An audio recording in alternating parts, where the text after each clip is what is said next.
There's a relatively well-known verse in the Gita. People who study the Gita likely have memorized it. If there was a list of maybe 20 or even 10 famous verses in the Gita, this verse would almost certainly make a list of 20, and in many cases it would make the list of 10. So, given that there's about 700 verses in the Gita, this verse is somewhere between, amongst the most popular 1 to 3%.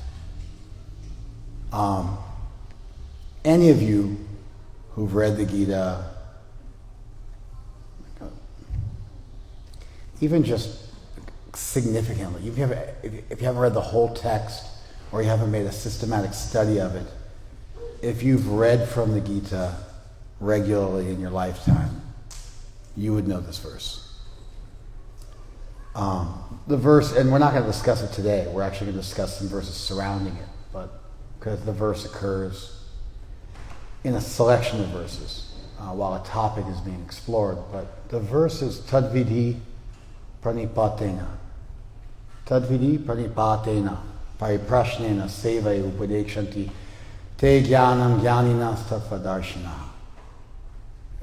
Tadvidhi Pranipatena Pariprashnena Sevaya. Know this by submission, by questions, by service. Upadekshanti Te Jnanam. They will show you this knowledge. Jnaninas Tattvadarshina. Those who have seen it, those who have seen the truth, those who are wise. Tadvidhi, know this. It's an imperative in Sanskrit, which is when you want to give instructions. Tadvidhi literally means know this. Tat means that, and this, and tat means that.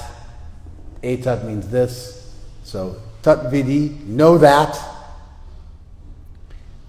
Pranipatena. Pranipat means to fall down. Pat means to fall, ni means down, so to fall down. By falling down, by offering your respects. Literally by falling down is what the verse says. Which in Sanskrit would be equivalent to offering your obeisance, offering your dandavat pranam, prostrating yourself in front of somebody. You see this in a lot of old world cultures. In India, it's very common. A child will bow down to their teacher in school, even their grade school teacher, every day. They'll touch the feet of any respected elder. This is just extremely commonplace in India. You also find it all over Southeast Asia, and you even find it in Africa. West Africa, like down in Africa, not even like northern Africa where there might be some influence of the Middle East, but even, old world cultures in general have this idea that juniors respect their seniors. Ashtanga, was this common where you grew up? Yes. It was, right? And they lay down on the ground, right? You're from Nigeria, right? You're from Ghana, so also West Africa. But it's very common, right? You actually lay down and offer full obeisance in front of your elders when you see them. Yeah. It's a quick thing. You just jump down and jump back up, but it's a full laying down on the ground in front of them, right? Yeah, so it's a common thing. So reading this, pranipatena, by falling down, it sounds strange when you say it in English, but to anybody from any kind of old world culture, it makes perfect sense. Pariprashnena, like you'll do a prashna, In astrology, you'll ask a Jyotish you'll ask them a question and they'll look at the stars at the moment you ask them the question and they'll look for other omens and they'll give you an answer. It's called a prashna. Prashna means to question. And so, pariprashnena, by extensive questioning. Pari means extensive. By extensive questioning. Sevaya, by service. Seva means service. Sevaya means by service. Through service. So 3 things. Respect, questions, and service. Upadekshanti te jnanam. They will point out to you knowledge. Who will do it? Jnanina, the wise. Tattvadarshinaha, those who have seen the truth.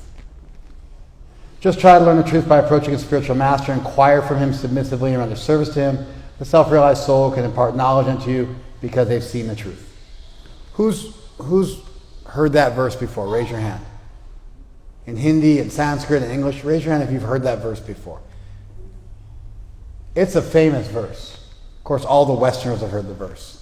Somehow the Deshis did not hear the verse. I don't know. They haven't studied the Gita enough.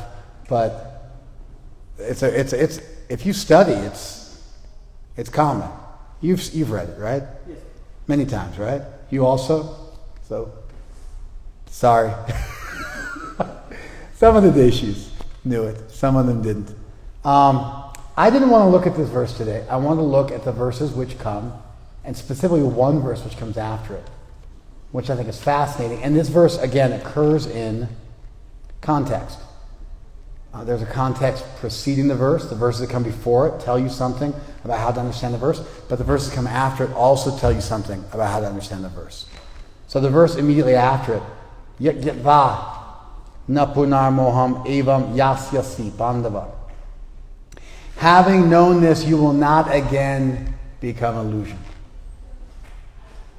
Having known the truth that you learned through this threefold process from wise people, you will not again. Na punar mohan yasyasi. You will not again go and become illusioned. Mohan means illusion. Punar means again. Yasyasi. You will not again go to illusion.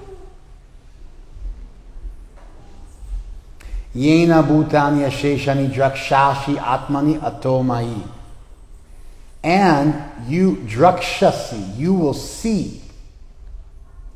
Drakshasi, you will see. From drish, which is where you get the word darshan from. Which is where you get the word durdarshan from. Drakshasi, what will you see? Yena bhutani asheshani. By this knowledge you will see that all beings, mai, atmani, they are in spirit. They are in the self. Ato mai, and they're also in me. In other words, you'll see everything within a spiritual context. You will see that everything has a spiritual nature. You will cease to see just a material world of friends and enemies, of pleasure and pain, of likes and dislikes, and you'll instead see the spiritual commonality of all beings, and you'll also see every being's connection with divinity. So that's the knowledge that's being taught to you. Because you could say, you could try to learn knowledge, and you could say, what type of knowledge? Any type of knowledge? For instance, could you learn, I don't know, about the atmospheric pressure in various parts of the U.S. at various times of the year, and how that affects weather patterns, and how that affects the temperature, and why when you go into the valley, the northern part of Los Angeles, does the temperature dramatically increase or decrease depending on the time of year, and what the surrounding mountains and that effect on atmospheric pressure has, and on the temperature, on the weather. Would that be considered to be the knowledge which Krishna is speaking about learning in the Gita? You could wonder this, because if you don't bother to set a parameter and explain what that knowledge is specifically, then you could be left wondering, could it be any kind of knowledge? Krishna manages to make that clear in the second verse that we just read. He says, by that knowledge, drakshasi sarva bhutani asheshani. Bhutani asheshani drakshasi atmani atomai. You will see that all beings are in me and also in the self. You'll see living entities as spiritual beings. Of course, one consequence of seeing living entities as spiritual beings is most probably that you will cease to eat them. Becoming a vegetarian or a vegan seems pretty easy if you consider that all beings are children of God, are equal to you in some sense, that all life is sacred. It would change, most likely, your stance on abortion. It would change your stance on meat eating and many things. Not from necessarily a conservative position, like a Republican position, but from the position that you start to see all life as sacred. You would probably be much less likely to kill insects indiscriminately for no good reason. You may still kill a snake. You'd have to make a judgment call on that. Snakes can be violent creatures, especially in a rural place. A snake bite to a child can prove deadly, especially if the place is remote and antidote is not readily available in a short period of time. And cobras abound. I'm thinking of India, where I lived for a number of years. Cobras abound in rural India. You'll sometimes find cobras in your hut, or you'll see them. Vipers too. Quite deadly snakes. Did you ever see snakes growing up? Many times, right? Did you ever kill a snake? You? Never killed. But you saw many times. Cobras? Right? You saw them. Dangerous. How about you? You see a snake? Too many. Too many, right? Did you ever kill? Never killed. You would remove them, right? Take some stick and remove them, right? Push them away. Yeah. Sometimes somebody has to actually go and kill the snake, because you don't want to take the snake out and then it comes back, kills your child while they're sleeping. So sometimes certain members of the villages, you're all probably Brahmanas, and so you cannot be doing such things. But some people would come and they would remove the snake and dispose of them. And it's not considered to be a sin necessarily. Just like if someone was to try to kill you and you killed them instead, it would be considered self-defense. It would not be considered to be a crime of murder. It would be considered self-defense, because you're defending yourself. But the result of this knowledge that everybody's spiritual, that everybody is divine, you can see how that would very naturally, as a consequence, lead to vegetarianism, lead to ahimsa, lead to considering nonviolence a virtue, to considering kindness a virtue. That also wasn't the verse I wanted to read. So again, we have two verses. Tadvidi pranipatena pariprashnena sevaya upadekshanti te jnanam jnanina stapadarshana. You must learn this truth by submission and service and inquiry. And the wise ones can show it to you because they've seen it. And as a result of that truth, napunar mohan yasyasi, you will not again become illusioned. Rather, drakshashi, bhutani asheshani, you'll see all beings, atmani, spiritually, and mai, related to me. The verse I wanted to read was the next one. Apichet savapapebhya. Apichet asipapebhya sarvebhya papakritamaha. Apichet means even if. Even if. Apichet. Asi, you are. Papebhya sarvebhya papakritamaha. You are papakritama. Tama means greatest. Like when you go and buy an uttam train ticket. Uttam. You know that first class train ticket is called uttam. So ut means up and tama means most. Tara means more. So tara and tama are the comparative and the superlative, the more and most. So when you affix the suffix tama to a word, it means the most. So you are papebhya sarvebhya. Of all sinful people, you are papa krit tama. You are the most sinful of all sinful people. Apichet, even if asi, you are that. Jnanena plavena. Sarvam jnanena plavena. Vrijinam santarishasi. Jnana sarvam jnana plavena. By the boat of knowledge. Jnana plavena. By the boat of knowledge. Santarishasi. You will cross over. Sarvam vrijinam. All sinfulness. All misery. All suffering. I want to focus on this verse. So the first verse says, human life must be dedicated to acquiring knowledge, and to acquire knowledge, you must approach wise people. People who are skilled in the knowledge you wish to acquire. For example, let's take something simple, like making donuts. Is making donuts simple, Tootie? It's not. So Tootie has a donut shop. He has a vegan donut shop called Davy Donuts. Best vegan shop I've ever been to. Best donut shop I've ever been to. It's located in Long Beach. And so he serves fresh donuts 7 days a week, made vegan, offered to Krishna. But making donuts should be easy. You should be able to read a book and figure out how to make donuts, right? You would think, right? Was it like that for you, Ashtanga? Huh? You learned from someone else. You think you'd be able to learn just by reading a book? And it would take much longer, yes? A lot longer, right? It's easier having them show you what to do, right? Yeah. If you want to learn even something as simple as making donuts, vegan donuts,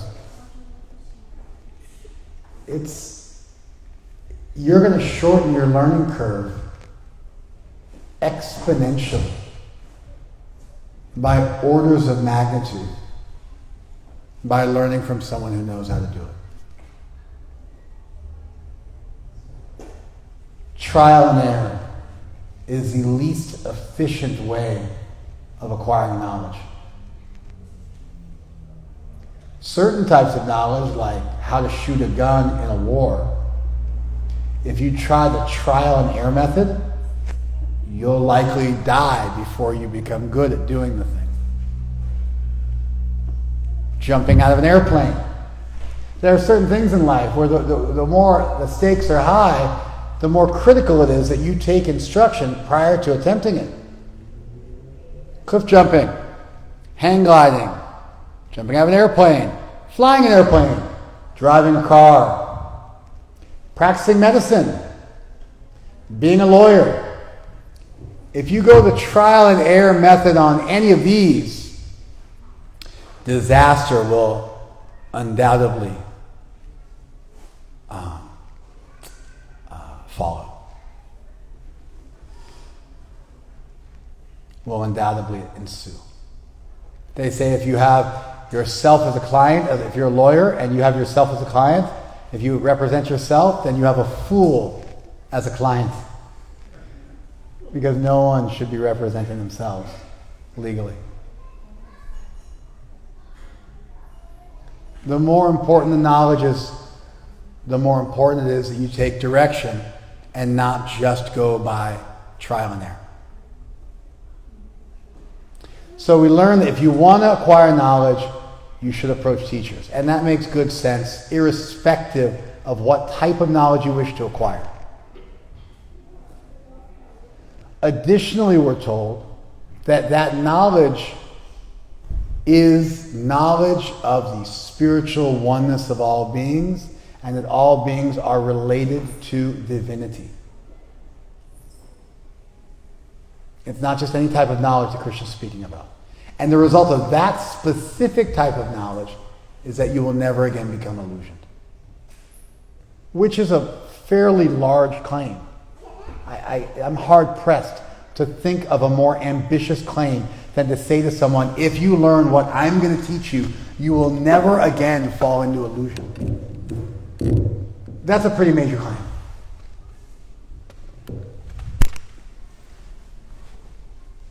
And then the last verse is significant. So first we're told to acquire knowledge, and the means is to be mentored. The second thing we're told is the type of knowledge we're speaking about acquiring is knowledge of spiritual equality and divinity. And the third verse tells us that even if you are papebhya sarvebhya papakritamaha, you are the greatest sinner of all sinners. It's quite poetic. Papebhya means of sinners, sarvebhya of all sinners, papakritama, the greatest committer of sins of all sinful people. Apichet asi, even if you are that. Sarvam jnana plavenaiva. By the boat of knowledge. What do you do with a boat? You cross a large body of water. No one takes a boat to cross a pond, a parkour. You just run across or swim across some small parkour. Some small kund. There's no reason to have a boat.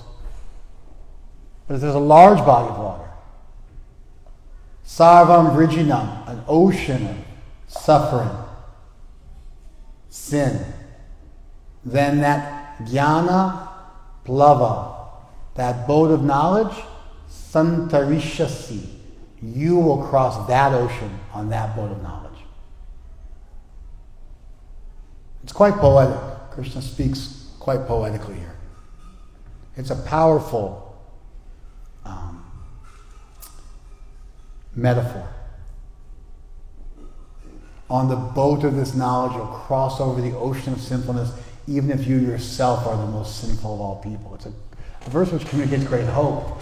But as much as it gives hope to everyone and means that there is no sinner without a future, saying there's no saint without a past and no sinner without a future. So it's a verse which communicates hope, that there is reconciliation and restoration available for all. But it also, additionally, the verse communicates the power of knowledge, which is what I'm going to talk about today. The power of knowledge. There's a famous verse from the book of John. It's engraved on the walls of the CIA in Langley, Virginia. Know the truth, and it shall make you free. It's from John 8:32. It's a biblical verse. It's very, very popular. Especially the King James translation of the verse it's quite powerfully put into English. Know the truth, for it shall make ye free. It's a powerful translation. I don't know that it's a perfect representation of the Greek. I doubt it is, to be honest. But it's a poeticizing of this biblical verse. And you find it's on, it's all over the place. It's all over the place. Like, for example, when Johnny Depp, the famous actor, was accused of abusing his girlfriend and won in a court, he tweeted, "Know the truth, for it shall set you free," after he won the court case. This is last year or something, 2 years ago, whatever it was. It's that popular. It shows up on coins, it shows up at universities, shows up everywhere.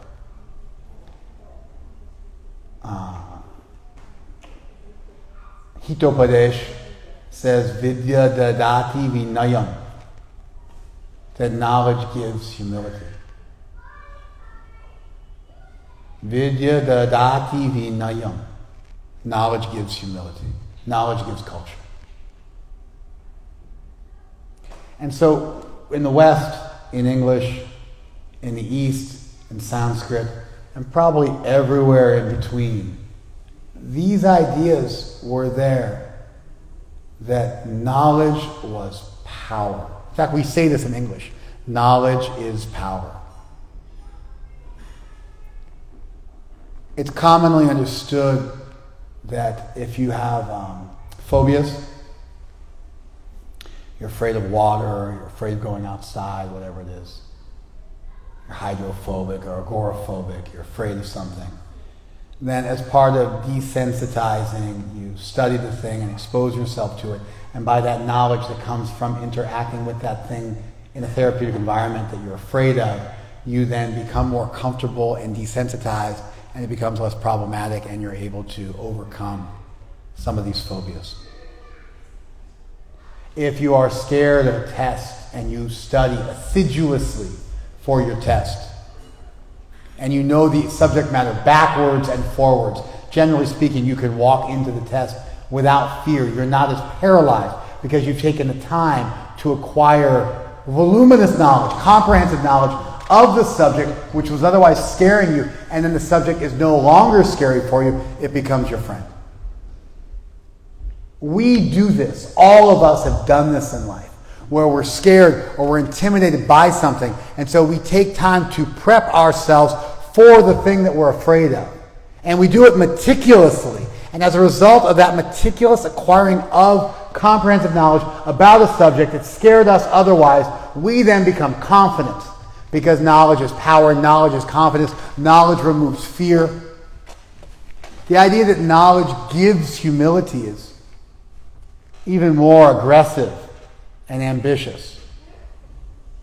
That if you become learned, Socrates said something similar. That through knowledge you realize how little you know. And so if you acquire knowledge of an unlimited subject, for instance, divinity, the result of studying something which is limitless, where you could never comprehensively understand the subject. If you think about it, generally speaking, when we study things by controlling the environment of the thing we're studying, and then as a master, we look at all that information and we consume it. If we study an insect, or we study an animal, or if we study a subject, we try to collect all the information about that, and then we sift through it. But there's a premise that's at work in such a circumstance, and the premise is that you could potentially master that subject and understand it threadbare. That you are bigger than the thing you're studying. But if, for example, we were to consider studying an unlimited subject, a subject we're given 1 billion lifetimes, you could not even begin to scratch the surface. An unlimited being, an unlimited entity, an entity which was limitlessly more powerful and more brilliant than we were, an entity that we could never control. Then the result of knowledge would be humility, because you'd realize how small you were in relationship to the thing you were studying. Sometimes you get this when people study the cosmos, or they study physics, or they study astronomy. And they start to look at the length and breadth of the thing that they're studying, and it's so fantastic, and it's so otherworldly and beyond what they could ever possibly understand, that they start to think, I'm so small. I'm just a speck. There's a neologism, a new word in English. Sonder. It's a verb. I think it's based on the word wonder. To sonder. It's when you are looking up at a plane, for example, and you see a tiny little speck, and you realize that probably there's someone in that plane who's looking down at you, and they see you as a tiny little speck. And that just like they play a small little cameo in the long movie of your life, you just play a similarly small, tiny role in their life. And you realize that the world is not seen merely from your perspective, but there are unlimited perspectives viewing the world, and yours is merely one of them. Have you ever thought like that in your life? Raise your hand if you ever thought like that. Like 4 people. I don't know what's wrong with the rest of you, but all of you should have thought like that at some point in your life. All right, a few more. I think that's what's being communicated by Chanakya. And this idea that knowledge gives humility. As you learn, you realize how little you know. And knowing how little you know gives you pause. And you have a greater perspective, a perspective which is not just viewing the world through your limited lens, but that you realize everybody seems to be fascinated by them. Here's where the program's going on. I know she's wearing red, but we're right here. Here we go.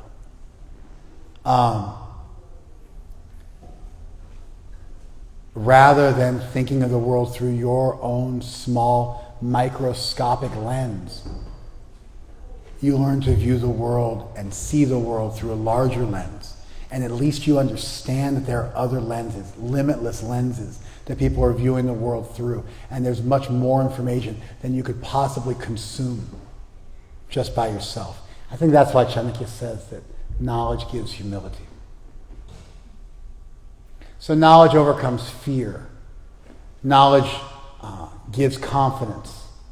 Knowledge gives mastery. But when you're studying something which is sufficiently large, then knowledge also gives humility because you realize how little you know.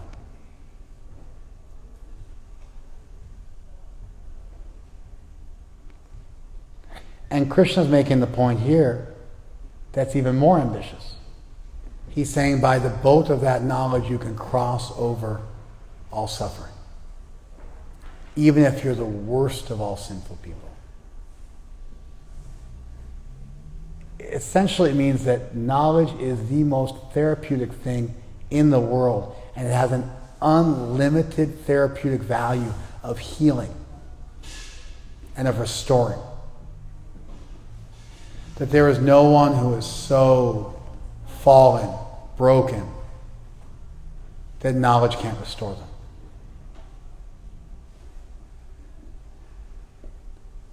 Please sit. Hey, please sit. Everyone is looking at you because you're wearing red. They're not looking at me. So just sit and be in class. Thank you. You all know you were. It's not me. I'm looking at you, but I see you're like looking somewhere else. So, Krishna's saying that knowledge is so therapeutic and healing that there is no one who is so far gone that knowledge is not the medicine that will fix what ails them.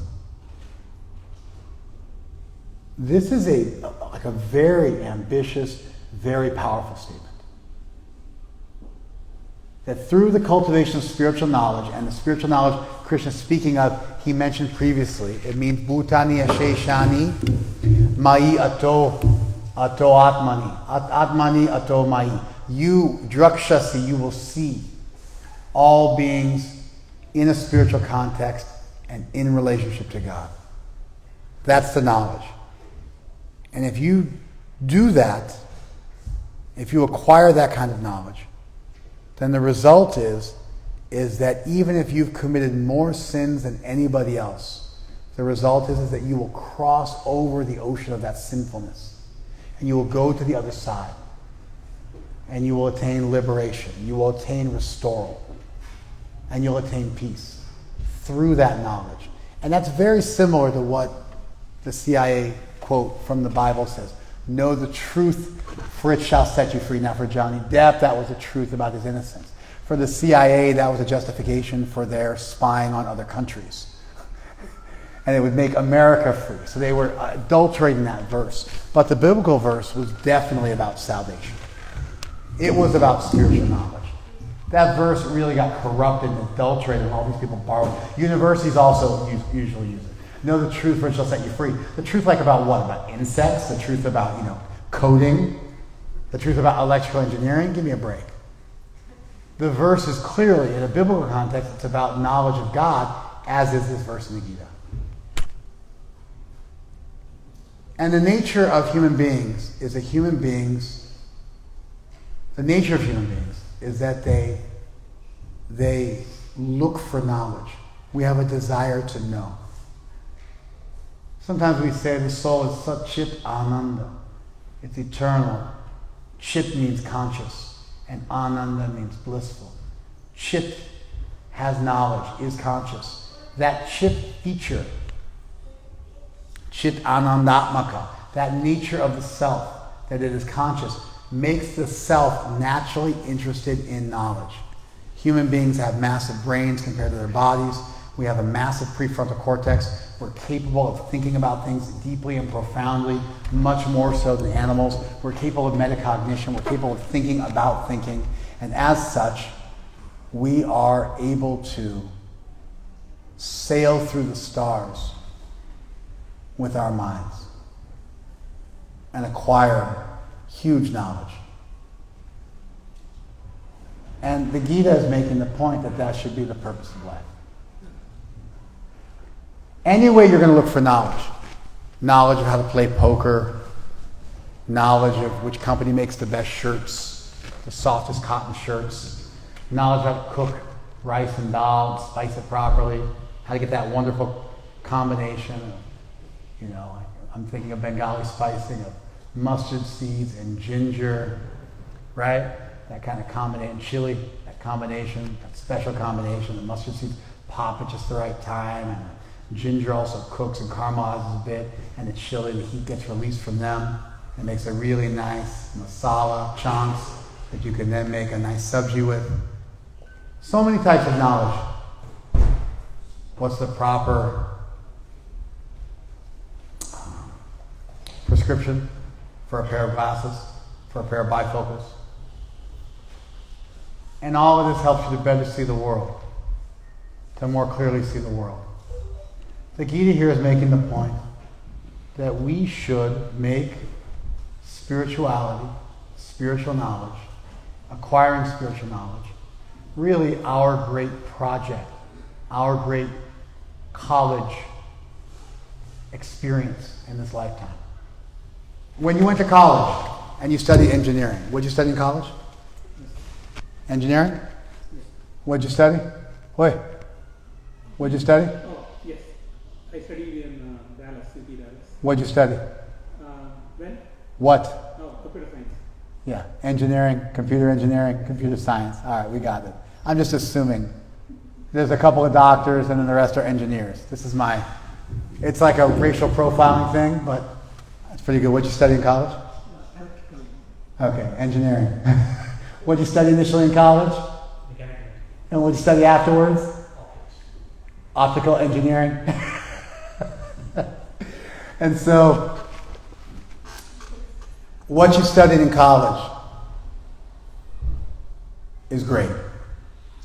And it gives you insight, and it gives you knowledge, which gives you power, which makes you money. It's powerful. Nivi Mada Prabhu, our cook, got a degree, a master's degree in mechanical engineering, and then in his 30s, because it's just his nature. You're Punjabi? Yeah, he's half Punjabi, so he's got that Kshatriya spirit. His wife's surname is Yudbir, which that would have been great if it had been your surname, right? Yudbir means virile warrior. Yud means fight. Vir is where you get the word virile from. Valiant and powerful warrior. Anyway, he's got that nature. So he worked as a mechanical engineer and then went back to school in his 30s and got a PhD. Because he had a dream of starting his own company and doing something in optics. And now he's, 10 times more successful with your current career than you were with your previous one? At least, right? Nobody does that. Who does that? Who goes back to school in their mid-30s after having children and gets a PhD? Nobody does that. You just work in your career. He did that. Because that's how powerful knowledge is.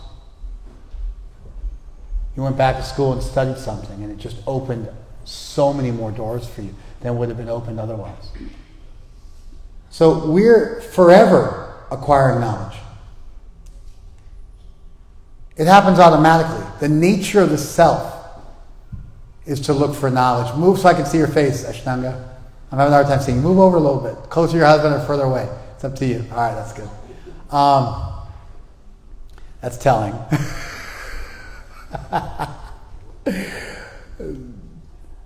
We're always looking for knowledge. It's the nature of the self. And the Gita here is making a bid, it's making a play, it's making an argument that the knowledge you should look for should be spiritual knowledge. That is the great college experience of everyone's life.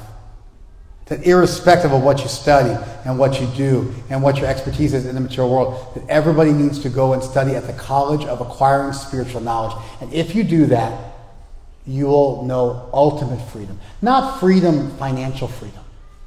Not freedom in terms of you'll be able to impress your friends and intimidate your enemies. Not freedom like that. Freedom where you'll actually find peace and joy in your life permanently. Along the way, you'll become nonviolent. Along the way, you'll become virtuous. Hey, can I use you as an example? You sure? Can I talk about your college days? You're sure? I thought you'd be okay. Naveen Madhav used to hunt. It's very rare in India. He was a hunter. You hunted with a bow, right? No? With a gun. He hunted with a gun. He hunted wild boar. Right? That's pretty violent. Go out in the forest and they'd hunt down wild boar, and it was dangerous. They could gore you, right? They were dangerous. This was his upbringing. He was from like a military-esque family, and that's the way they came up, the way they grew up. Very different than a pious South Indian. And now he's like the most saintly, virtuous man you've ever met. Because kalena atmani vindati jnanam. You'll find in due course. Kalena means in time. Atmani, within yourself, vindati, you will find jnanam, knowledge. And so, knowledge is natural to the soul. There's an antar jyoti, an inner light. An antar sukha, an inner peace. The Gita speaks of both. A sukham atmani vindati, a happiness you'll find within yourself. A light, a joy, a knowledge you'll find within yourself. It can never be severed from the self. It can be covered. But because it's natural and innate, it can always be uncovered and discovered.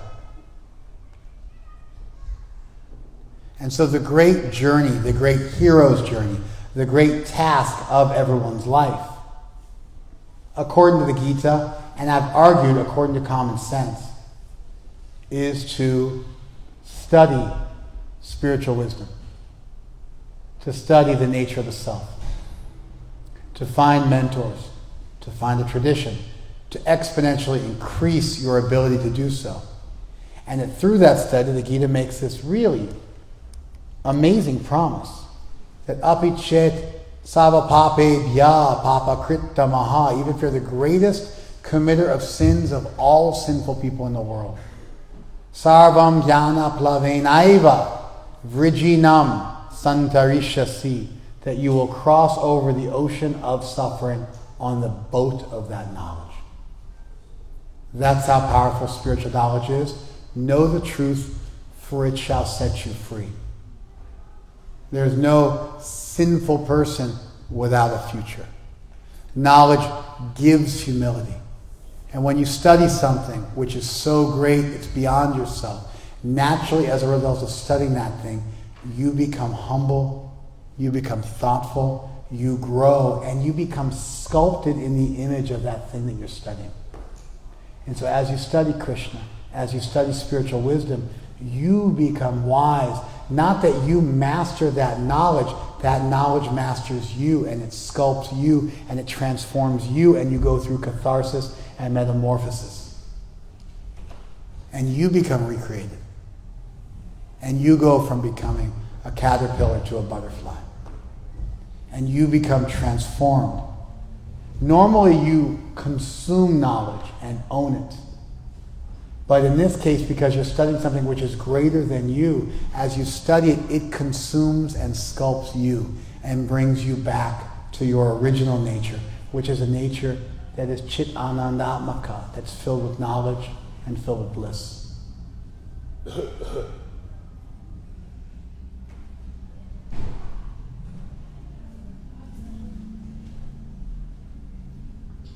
So this famous Gita verse everybody knows, Tadvidi pranipatena pariprashnena sevaya upidekshantiteyanam jnanina sattvadarshina. Try to learn the truth by approaching a spiritual master, the self-realized souls, and inquire from them submissively and offer them service. The self-realized souls can offer knowledge to you because they've seen the truth. That famous verse of the Gita occurs in a selection of verses. And importantly, this verse comes subsequently. And it's encouraging and challenging. And it reframes. And it makes us think about, what am I studying? What do I spend my time thinking about? What should I spend my time thinking about? What should I dedicate my life to learning? What's the best subject to study? And Krishna's making an argument for what that is. Knowledge of the self, knowledge of divinity. Questions or comments?